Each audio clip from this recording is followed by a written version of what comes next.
마음속에 이렇게 많은 찌꺼기가 있었나? 때리기를 했나? 바람을 피웠나? 딴 살림 안 차리고 애만 안 낳으면 그건 외도 아니야. 이제 각자의 길을 가자. 처리되지 않은 감정은 사라지지 않는다. 외도로 오는 경우는 우리가 보통 어떻게 비유를 하냐면 3도 화상을 입은 상태다. 너무나 트라우마가 크고 그로 인한 괴로움이 너무 크고 하니까 다급해서 오시는 분도 있지만, 그러나 황혼 이혼의 경우는 특히 외도 때문이 아니라 그런 일이 예전에 있었는데 그냥 덮어놓고 묻어두고 지나간, 즉 묵은 상처, 그런 것 때문에 오는 경우가 있는데, 처리되지 않은 감정은 사라지지 않는다. 그러니까 그때그때 처리를 안 해놓고 덮어두고 묻어두니까 자녀도 출가하고 뭐 직장도 없고 시간도 있고 이렇게 되면은 그게 이제 불쑥불쑥 튀어오는 경우가 있거든요. 이게 오히려 더 곪고 더 덧나가지고 변질이 돼서 불평, 불만, 원망 뭐 이런 걸로 막 쏟아져 나올 수 있는데, 되게 그 남편 되시는 분들은 놀라죠. 아니, 이 사람 뭐 마음속에 이렇게 많은 찌꺼기가 있었나? 막달에 시댁에 가야 되고 제사를 지냈는데 뭐 어쩌고 저쩌고 해서 내가 뭐 서러움을 당했고 이런 것들이 잘 안 잊혀지기 때문에 그런 거고요. 근데 여자들만 그런 묵은 상처가 있는 게 아니라 남자들도 있을 수 있거든요. 자기 직장에서 막 살아남아야 되고, 혹은 해고를 당하거나 혹은 상처를 받거나 자존심이 굉장히 상했거나 아니면 몸이 아플 때, 이럴 때 배우자로부터 충분한 이해나 지지나 위로나 도움을 받지 못한 것이 굉장히 오랫동안 남을 수 있습니다. 그런 것들도 쌓여 있다가 이제 나중에 이것이 또 나올 수도 있습니다. 이런 게 사실 눌려 있다 하더라도 불쑥불쑥 나오거든요. 얘기를 하다 보면 엉뚱한 주제에서 뭐가 나오고, 그럴 때 그때를 빨리 전문가의 도움을 받는다면 정말 위기까지 가지 않을 수 있겠죠. 그 다음에 이제 두 번째는 묵은 상처만이 아니라 앞을 내다봤을 때 미래의 지향점이 너무나 다른 것 같다. 예전에는 뭐 집 산다, 혹은 애들을 키운다, 혹은 애들을 출가시킨다, 이런 어떤 공동의 목표가 있었잖아요. 그러니까 좋든 싫든 간에 같이 그냥 갔었는데, 특히 은퇴 후에는 이제 미래에 대한 지향점이 상반되거나 이런 걸로 인해 가지고 내가 계속 이렇게 살아갈 필요가 있을까?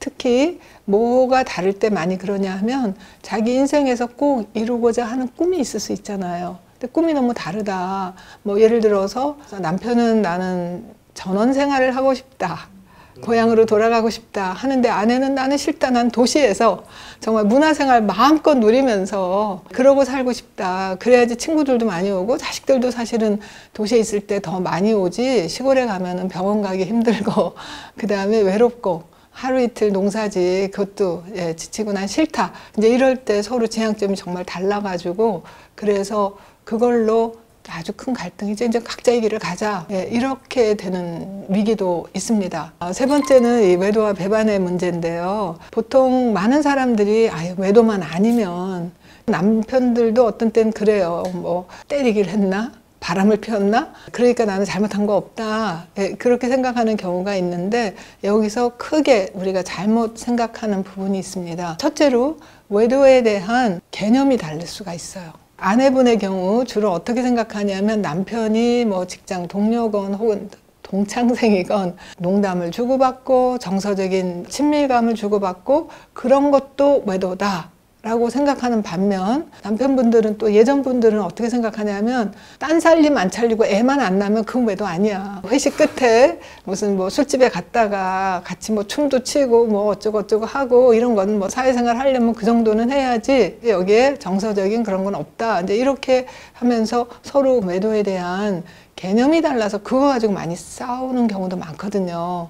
그럴 때 같으면 부부 치료의 규정상 어떻게 명료하게 정리를 하냐 하면, 외도인지 아닌지는 여자건 남자건 상관이 없이 배우자가 그 자리에 있다면 하지 않았을 언행을 했다면 외도다, 이렇게 보면 됩니다. 그 다음에 중요한 게 뭐냐 하면, 외도라는 개념이 하나 있고 그 다음에 배반이라는 게 있거든요. 그 둘이 공통점도 있고 차이점도 있습니다. 일단 공통점은 뭐냐 하면, 배우자가 아닌 누군가에게 혹은 무언가에게 더 우선순위를 줬다 하면은 이게 이제 외도도 되고 배반도 되는데, 거기서 차이점은 외도는 그 누군가가 성적인 대상일 때는 외도가 됩니다. 여자 동창생, 직장 동료, 오피스 와이프 뭐 이런 식으로 성적인 대상으로 배우자가 아닌 사람한테 배우자보다도 우선순위를 줬다, 뭐 비밀을 했거나 뭐 선물을 줬거나, 이게 다 거기 포함되는 거죠.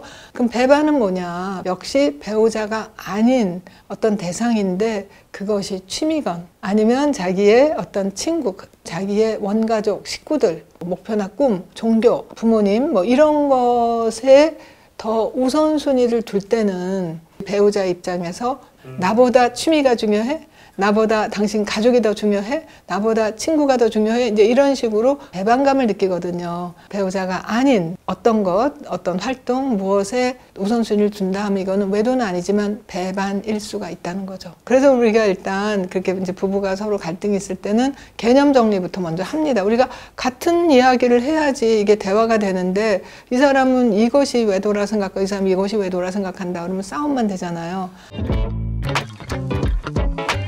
일단 제가 뭐 텔레비나 방송 이런 데 갈 때 가장 많이 저희 부부가 듣는 질문이 두 분 안 싸우시죠? 이래요. 왜냐하면 이게 전문가니까. 그럴 때 제 답은 뭐라 그러냐면 아니요, 우리 잘 싸워요. 근데 잘 싸워요. 이렇게 얘기를 합니다. 그게 무슨 말이냐 하면 잘 싸운다는 건 막 싸운다는 것도 아니고 자주 싸운다는 것도 아니에요. 함부로 막 싸우는 게 아니거든요. 싸우는 것도 사실 우리가 방법이 있어요. 효과적으로. 정말 내 이야기가 잘 전달이 되도록, 또 상대 이야기를 내가 잘 들을 수 있도록 하는 그런 방법들이 있거든요. 이런 걸 우리가 이제 갈등 관리라고 해요. 서로 뭐 20년, 30년 다르게 살아왔던 사람이 만나면 다를 게 엄청 많잖아요. 뭐 가정을 이루고 결혼 생활을 한다는 게 쉬운 게 아니거든요. 50년간 3,600쌍 부부를 대상으로 연구한 결과를 보면 행복하거나 불행하거나 이혼하거나 재혼하거나 어떤 부부 사이에도 반복되는 싸움의 주제들이 무려 69%나 된다고 해요. 이런 걸 이제 영속적 갈등이라고 하는데, 돈 문제든 고부 갈등이든 같은 문제로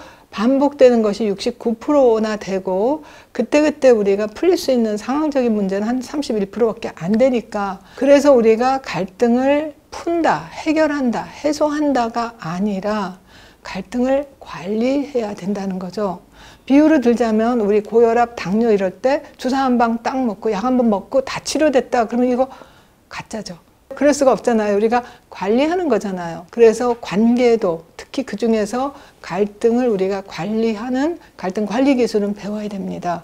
그 첫 번째가 이야기를 할 때 독을 쓰지 않는 거, 관계를 망치는 독이라고 그래요.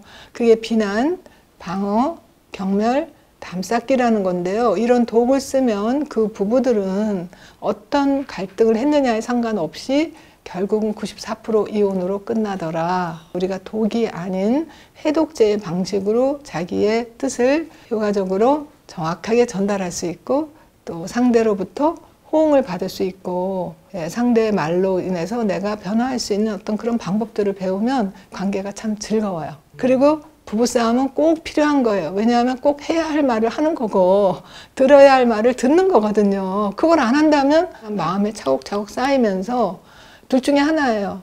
어느 날 막 터지면 걷잡을 수 없이 싸움이 커지거나 아니면 조용히 멀어지다가 소리 없이 관계가 끝나버리는 거.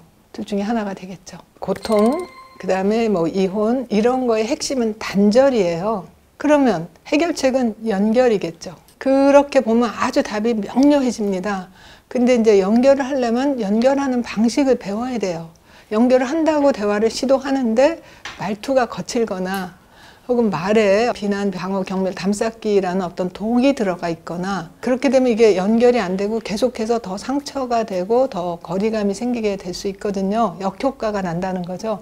그래서 우리가 연결하는 대화의 방식, 소위 말하는 다가가는 대화라는 방식을 배워야 됩니다. 대화는 둘 중에 하나가 말을 꺼내야 시작이 되는 거잖아요. 이걸 말걸기라고 하는 거거든요.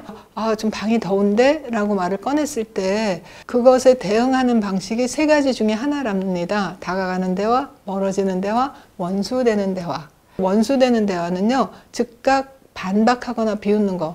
아, 이게 뭐가 더워? 더우면 당신이 에어컨 켜. 예, 이런 식으로 반박하거나 비난하는 쪽으로 나가는 게 원수되는 대화라면, 멀어지는 대화는 아, 방이 더운데 그러는데 지금 몇 시지? 라든지 밥 먹자. 아니면 저 고양이 좀 봐. 이렇게 화제를 바꿔버리는 거. 이걸 멀어지는 대화라고 하거든요. 그 다음에 이제 다가가는 대화는 상대의 말에 내가 귀를 기울이고 호응을 하는 거예요. 아, 방이 덥다 그럴 때 정말 더우네. 내가 상대의 말을 듣고 있고 거기에 내가 반응을 할 때. 근데 이 세 가지 중에 하나인데 놀랍게도 많은 경우 부부는 물론이고 부모 자녀 지간에도 습관적으로 혹은 무의식적으로 원수되는 대화나 멀어지는 대화를 하는 경우가 엄청 많다고 합니다.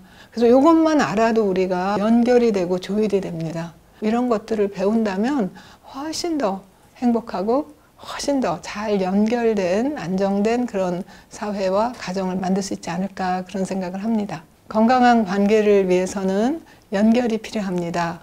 여러분 공감과 소통을 통해서 잘 연결되시고 행복하시기 바랍니다.